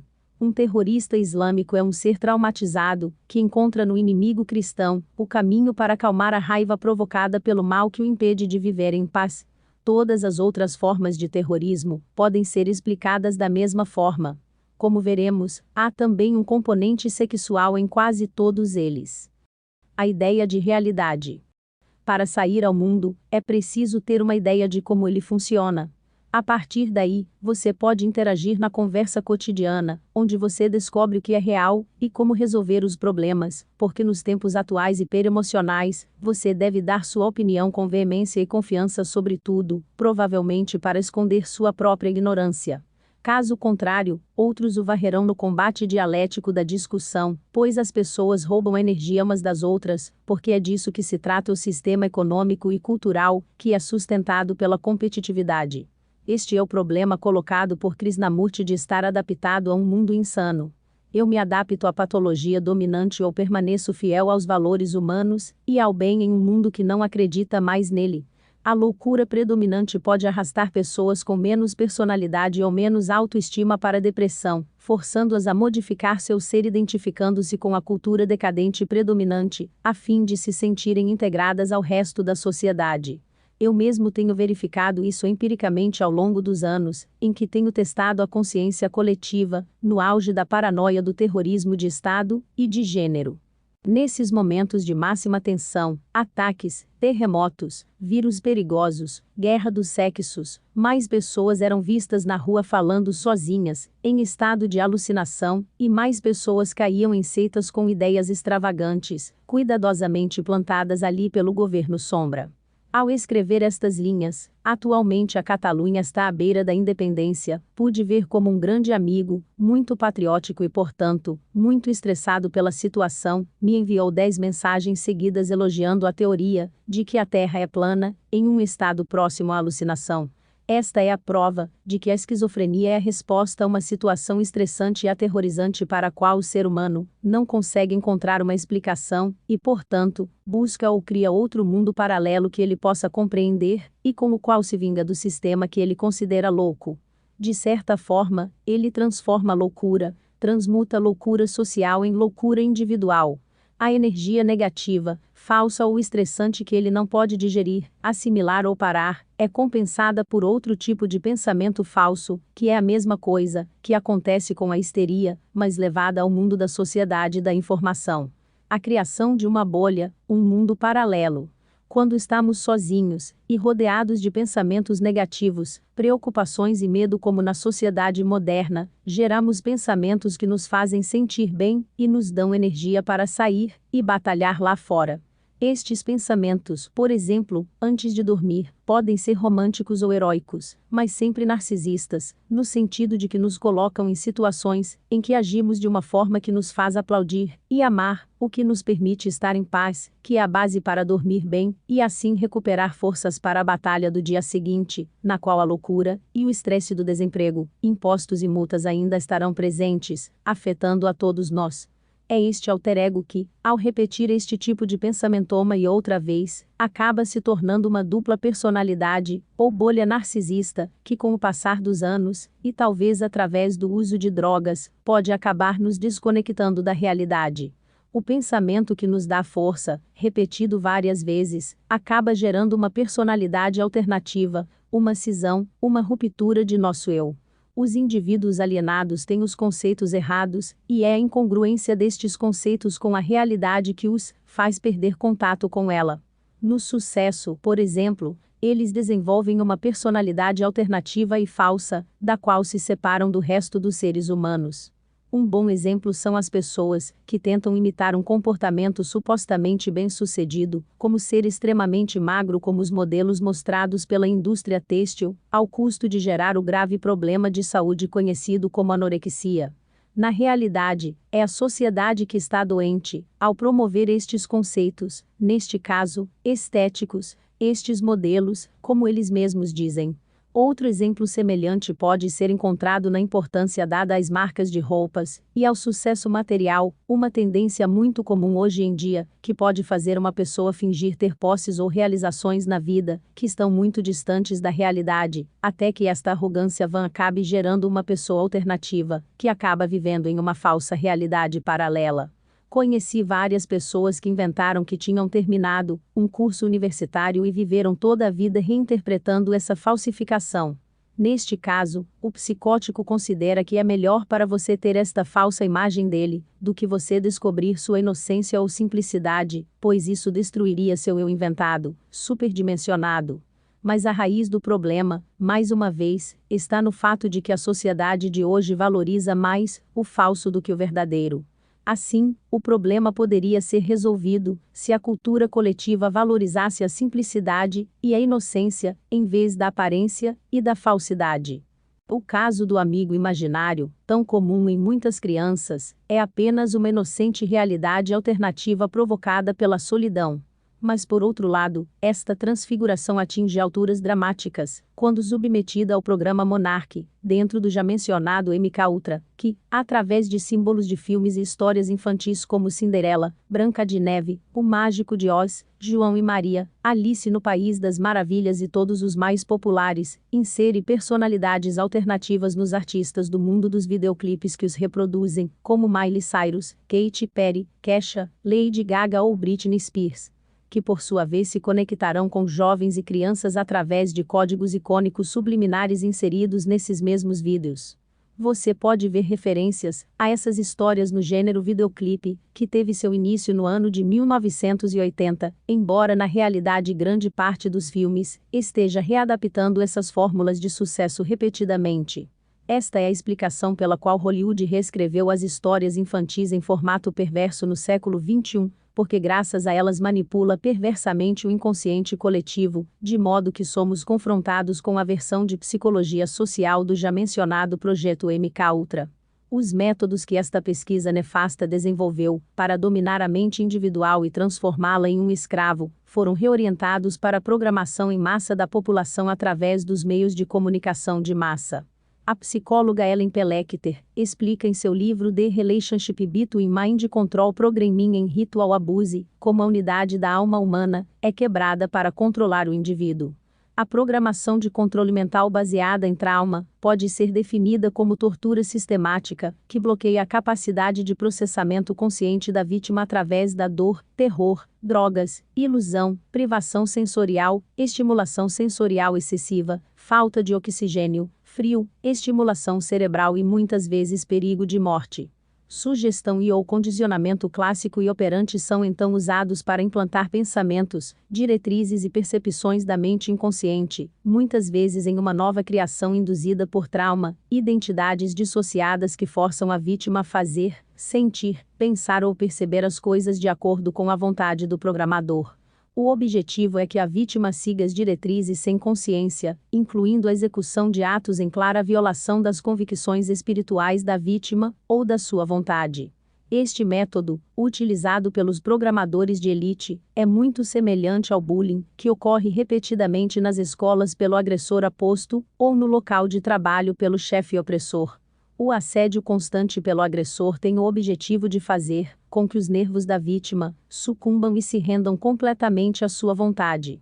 O estupro, masculino ou feminino, é o clímax deste programa de escravidão entre os seres humanos, pois prejudica gravemente sua dignidade e os deixa à mercê do agressor, que se torna seu mestre. A australiana Fiona Barnett, vítima da MKUltra, explicou em seu blog como foi estuprada quando tinha 5 anos pelo psicólogo da MKUltra John Gittinger e seu sócio próximo Anthony Kidman, pai da atriz Nicole Kidman. Uma grande parte dos testemunhos dos sobreviventes deste infame programa concorda que eles foram estuprados quando eram pequenos e que foram seus próprios pais, que pertenciam às lojas maçônicas, que os entregaram aos seus controladores, para que mais tarde pudessem se tornar espiões ou matahares.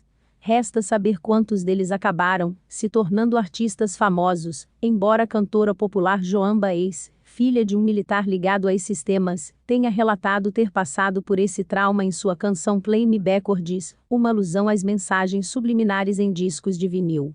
Sabe-se também que o cantor Leonard Cohen passou pelo Hospital MKUltra Memorial Institute no Canadá, quando era adolescente, onde lhe foi dado LSD.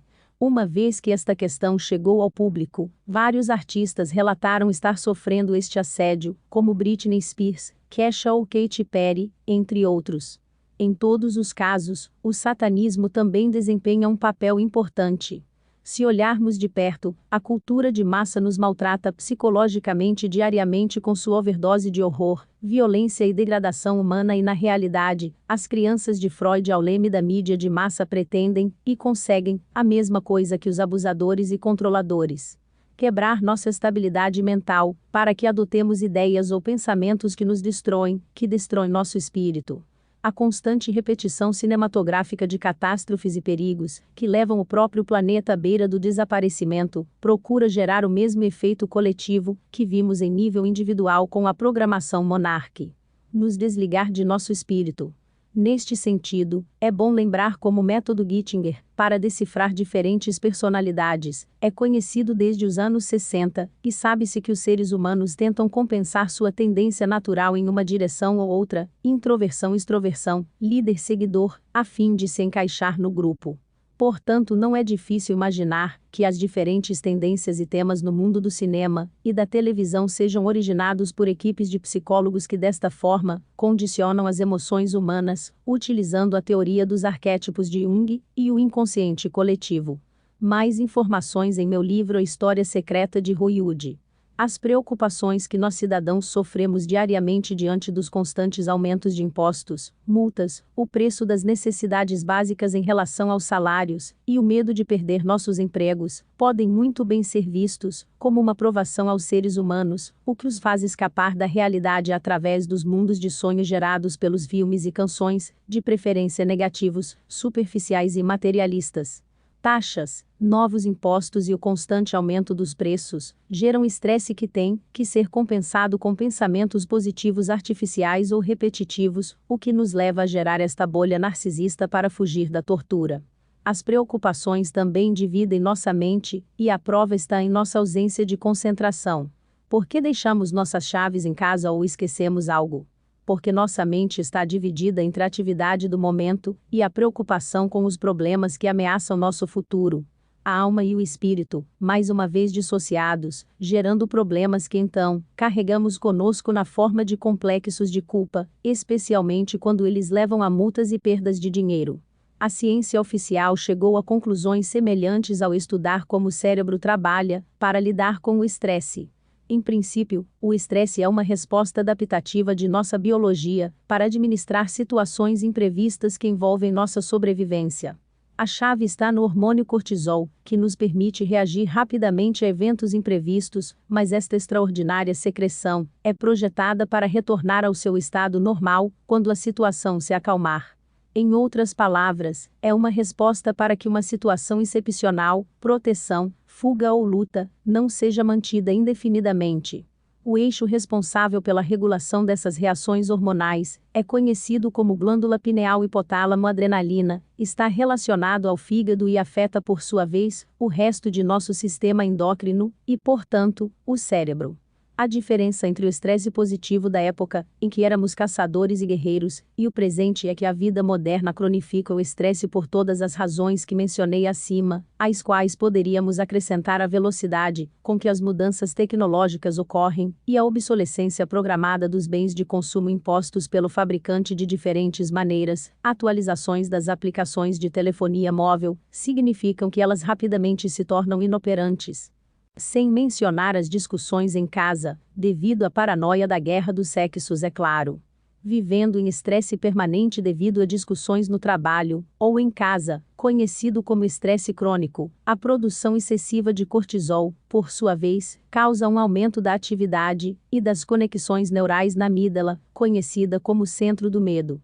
Quando a amígdala está superativa, os sinais elétricos são passados para o hipotálamo, que é a glândula que lida com memória, aprendizagem e gerenciamento de estresse, prejudicando ao hipotálamo também inibe a atividade do eixo pineal hipotálamo adrenalina, de modo que quando sua atividade diminui, nossa capacidade de administrar o estresse e, em última instância, de pensar adequadamente é reduzida. Isto obviamente influencia a maneira como nos relacionamos com os outros, gerando ansiedade em nossas respostas, má comunicação, irritabilidade, má interpretação do que outros disseram, possível paranoia e, consequentemente, rupturas com nosso ambiente social. Mas a superprodução de cortisol pode até mesmo levar à retração cerebral. Estresse em excesso tem demonstrado causar perda de conexões neurais, especialmente na área do córtex pré-frontal, que controla comportamentos como concentração, tomada de decisão, julgamento e interação social, e também reduz o número de células neurais no hipocampo, de modo que o estresse crônico pode tornar mais difícil para os doentes lembrarem-se e aprenderem coisas novas, e potencialmente levar ao Alzheimer e à depressão. Em resumo, a epidemia de paranoia e alarme social propagada pelos meios de comunicação de massa está gerando estresse na população e, de acordo com o que a ciência vem afirmando, uma incapacidade de comunicar, auto-observar e compreender a realidade, desviando as pessoas de seu entorno. Em outras palavras, loucura. O estresse também pode afetar seu DNA, através da epigenética, como foi demonstrado em ratos, que mudanças induzidas pelo estresse na mãe podem afetar a maneira como a prole lida com o estresse e, pior ainda, ele é transmitido para a próxima geração. As informações acima, obtidas de uma palestra do TED, são confirmadas pelas informações publicadas pelo jornal ABC em 26 de janeiro de 2018 intitulada Ciclismo.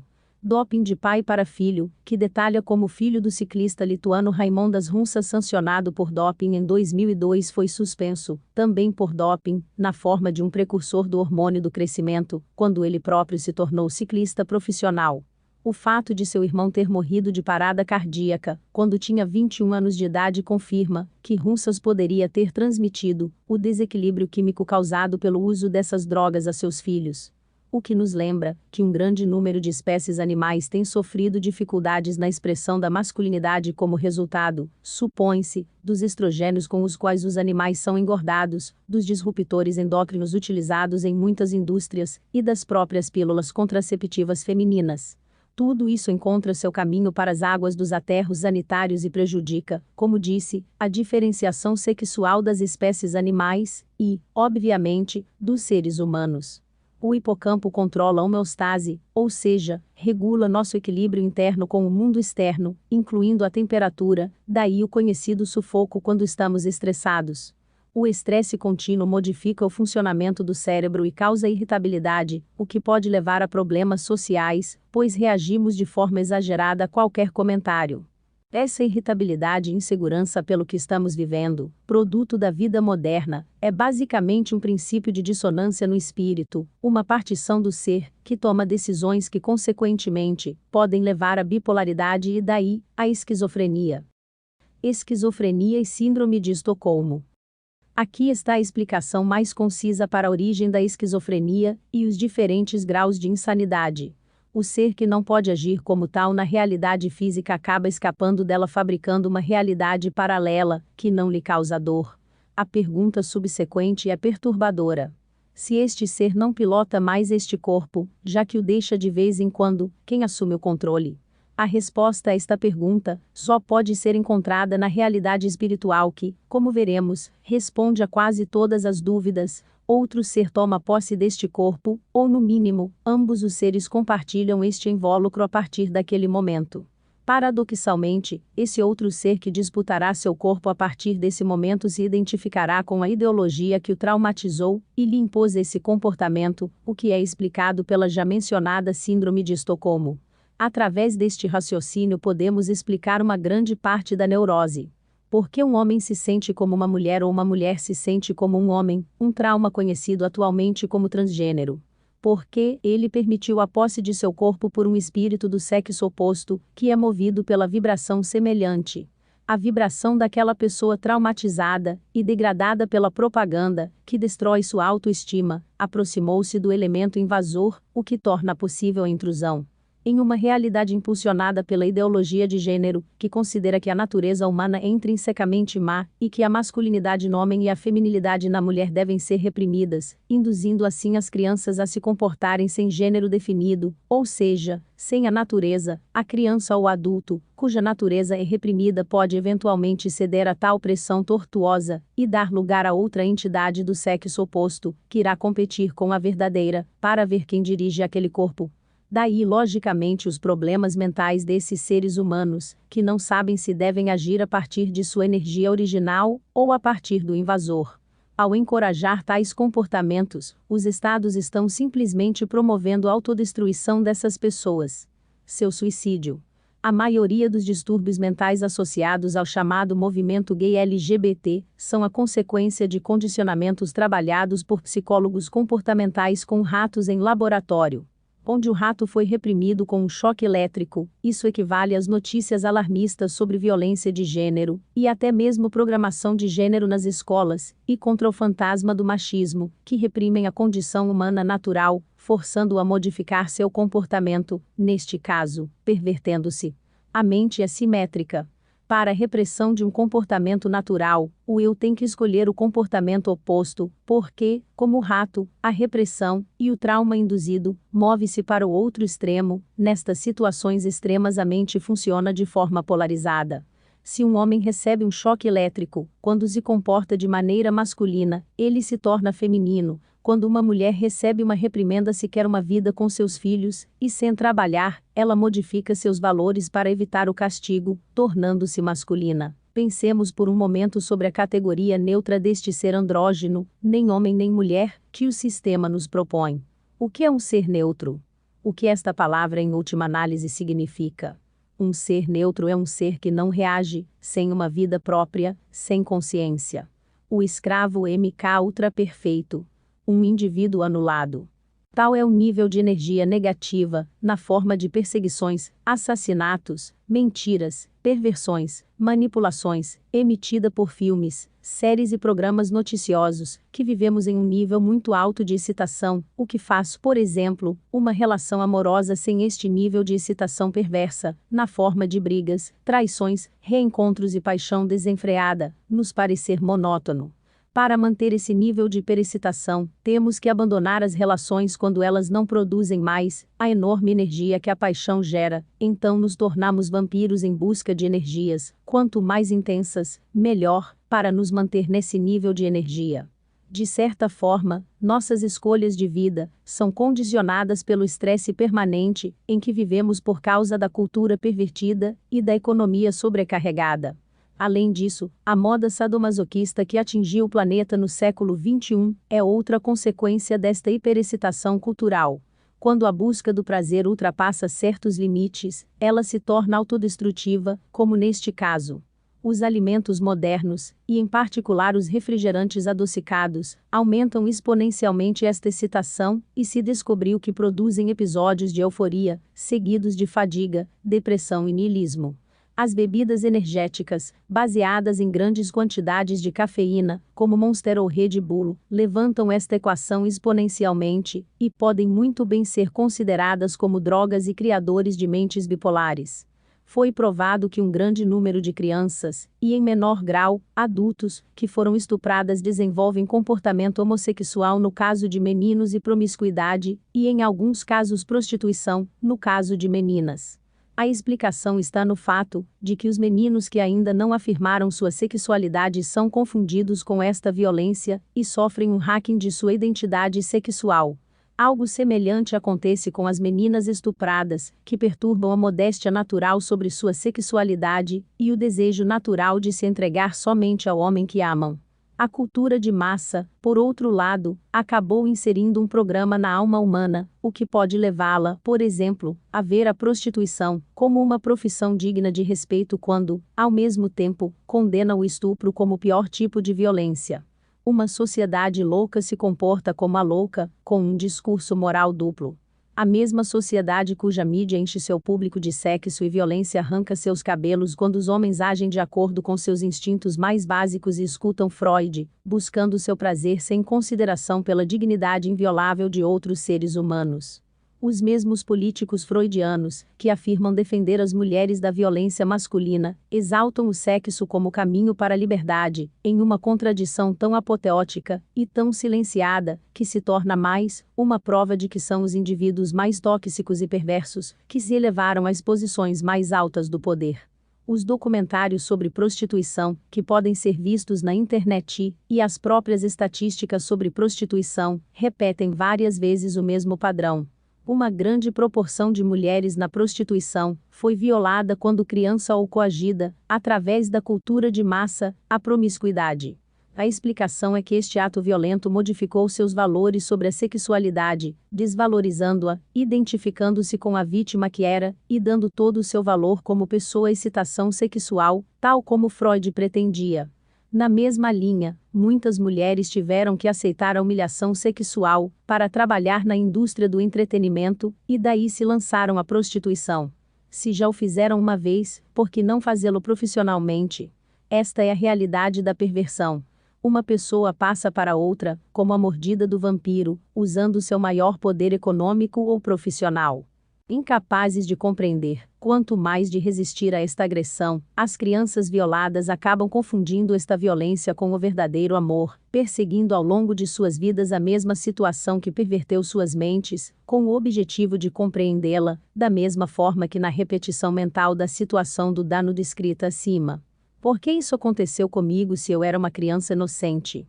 Neste caso, a situação reproduzida é o sexo sem amor, mesmo repetindo o comportamento violento sofrido, seja consigo mesmo, ou com as crianças ao seu redor, de modo que a violência é perpetuada por gerações como forma de justificar o que aconteceu. Aconteceu assim, porque é assim que este mundo funciona. Em um nível espiritual, compreender a origem deste trauma, que é transmitido de geração em geração, especialmente entre elites, parece ser o objetivo humano final. O sentido da vida. Este esquema para quebrar a unidade intrínseca do eu através de traumas opera sempre de novo em nossas vidas e nas vidas daqueles que amamos. O trauma infantil é a origem de quase todos os distúrbios que podem surgir na vida adulta, transformados em vícios, obsessões, manias e loucuras, mas quando a mídia, em uníssono, proclama como real, por exemplo, a paranoia de que os homens odeiam as mulheres, o trauma torna-se social, e a modificação da realidade, em que o indivíduo vive o transforma em um zumbi, um MK Ultra nas mãos dos engenheiros sociais, que administram esses meios de comunicação. A degeneração começa com a bestialidade que a televisão transmite em suas séries e filmes, e nas próprias notícias de ataques terroristas, cuja motivação as pessoas não conseguem entender, porque os inocentes estão sendo mortos. Onde está a humanidade? Com esta overdose de violência, a confiança no ser humano é prejudicada, fazendo com que os indivíduos se tornem animalistas ou defensores de políticas de gênero aberrantes. Se eu não posso ser eu mesmo, ninguém mais será. Nós imitamos o comportamento bem-sucedido. Os roteiros de filmes e séries atuam em nosso cérebro através da programação preditiva, que atua sobre nosso sistema nervoso e nossa mente. Através da tensão dramática, suspense e estresse gerados pela trama da maioria dos filmes, engenheiros sociais colocam nossa alma em estado de nervosismo, esperando que a história termine com um final feliz, que nos tire daquela situação desconfortável. O personagem que resolve a trama, e com quem nos identificamos, será aquele que programa nossa mente com seu comportamento. Foi assim que eles conseguiram modificar nossos valores, particularmente a diferenciação de comportamento entre homens e mulheres.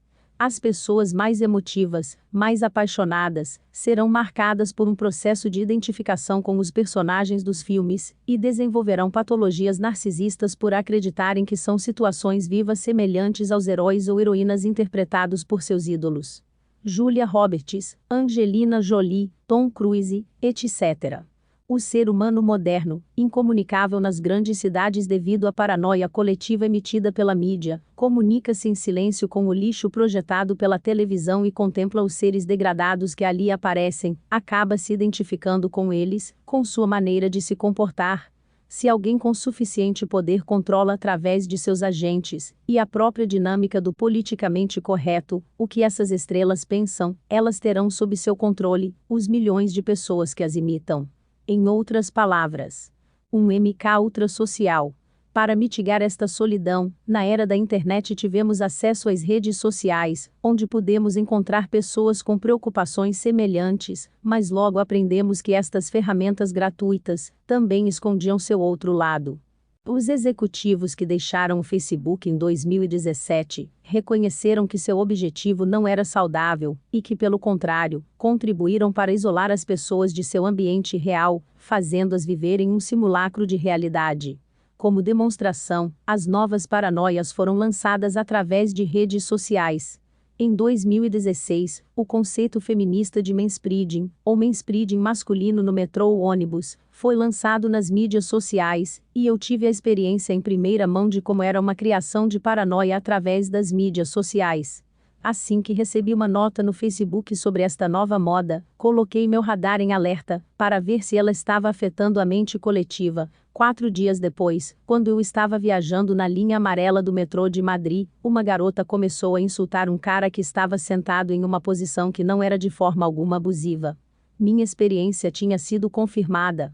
Esta garota vivia na realidade virtual gerada pelas paranoias pré-fabricadas pelas redes sociais, uma realidade virtual, mais uma loucura contagiosa. Ela foi vítima de um trauma social que o projeto MK Ultra trouxe para as massas da população, e a loucura se espalhou através das paranoias coletivas. As leis da paranoia coletiva. 1. A paranoia coletiva é estabelecida sobre a noção de realidade projetada pela mídia.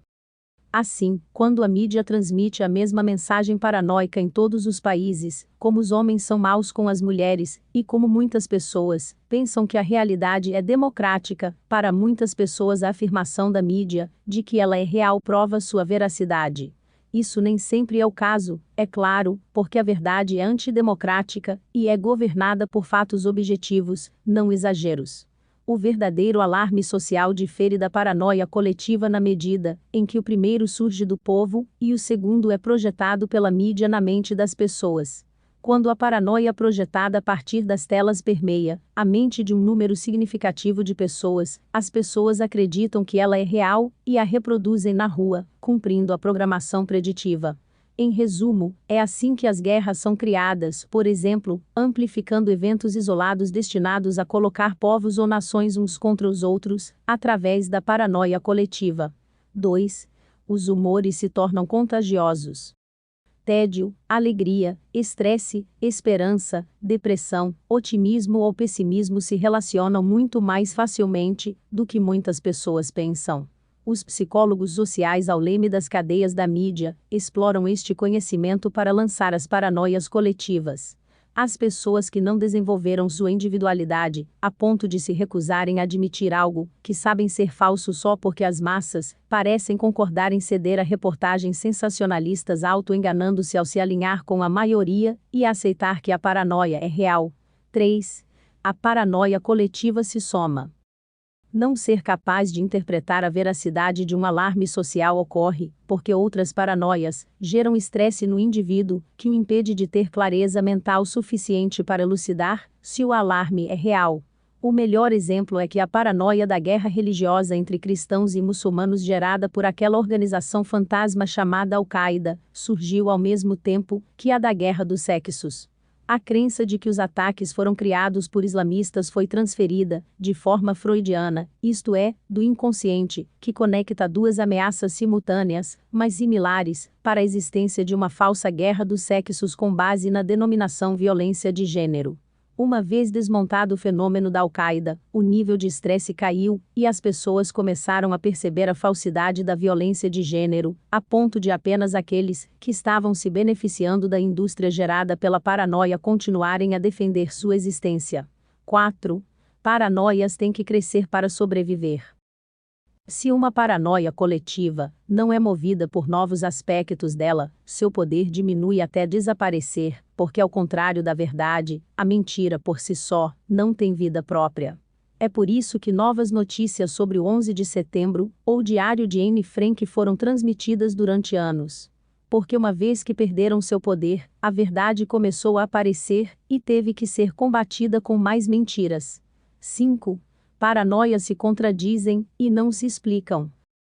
Os dados em que se baseia a paranoia coletiva podem ser contraditos, como a disparidade entre os salários de homens e mulheres ao fazerem o mesmo trabalho, pois quando são apanhados, já ativaram outra fase de paranoia, que as pessoas têm de decifrar.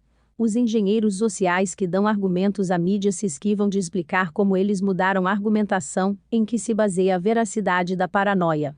6. A paranoia coletiva não pode ser raciocinada, porque gera uma reação histérica. Uma boa maneira de dizer se uma pessoa está passando por paranoia é sua incapacidade de raciocinar sua veracidade. A paranoia provoca histeria, porque a defesa da veracidade desse medo dá sentido à vida da pessoa traumatizada, e se essa razão é tirada, ela perde o sentido de sua existência, porque seus valores se desmoronariam, e ela entraria em estado de pânico. Para desmantelar sua lealdade à paranoia, portanto, ele deve ser levado a um estado em que questione essa realidade. 7. A noção de paranoia coletiva liberta da paranoia coletiva, porque faz-se questionar a realidade em que vive. A percepção de que estamos vivendo em uma realidade fictícia faz com que as pessoas acordem para esta mentira. Se você deixar de observar a mídia por X meses, a ameaça desaparece.